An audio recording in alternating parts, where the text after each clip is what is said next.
It's interesting, isn't it, with Prince Harry, as we often say here on the show, seemingly, he has a good book. He's come up with quite a few revelations, although many people might suggest that some of them are far fanciful. But what's interesting that we found out, as ever, exclusively for you, is that Penguin Random House, and in particular, the lawyers, had more than their fair share of problems. As ever, let me explain. Hi, good morning, Neil Sean here. Nice to see you. That beautiful mural behind me is that we're simply sheltering on a very windy day here in London. It's at the side of a beautiful pizza restaurant in West London. I think it's supposed to depict the Italian job. I know we can only get half of it in, or else it gets too dark. You know what I'm saying. Hope you're all well anyway, keeping fine and dandy on this. Well, now where are we? Coming up to the second week of January 2023. How fast time goes, eh? Before you know it, we'll be wishing each other Merry Christmas all over again. It could be a while though before, I know you love these tenuous links, it could be a while though before, of course, the royals are wishing the former one known as Prince Harry a Merry Christmas. After, of course, the, shall we say, I hate this phrase, bombshells. It's just witterings, aren't they? Childish sort of witterings, in my opinion. He broke my necklace, he shouted at me. Wow, I bet they're thrilled, Penguin Random House, about the problems. What's interesting, actually, though, and we can tell you this first exclusive on the show, is that Prince Harry had far more damaging things that he wished to share.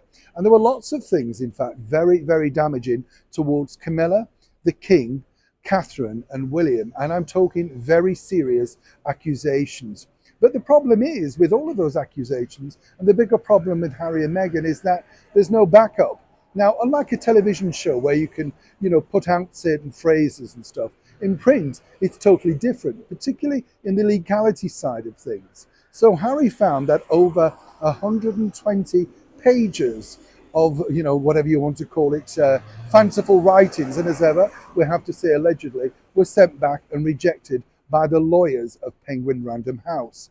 Now, one might say, of course, well, it's difficult. It's his version. It's his story. But what you find, you see, with a book is simply this. Without the backup, some tangible proof, whether that be a letter, a text message, a voicemail of something kind of like that, or indeed witnesses prepared to come forward, then for Harry and Meghan, what they're finding is their truth is becoming harder and harder to get out with.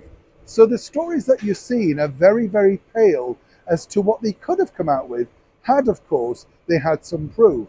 But as we've seen with Harry and Meghan in the past, particularly for things like the racist claims, the bullying factor, nothing really backs up in the end. There's always these great fanfares of stories like, the fire at the nursery, that then peters out to be something of a rubbish bin in a room down the road, down the corner.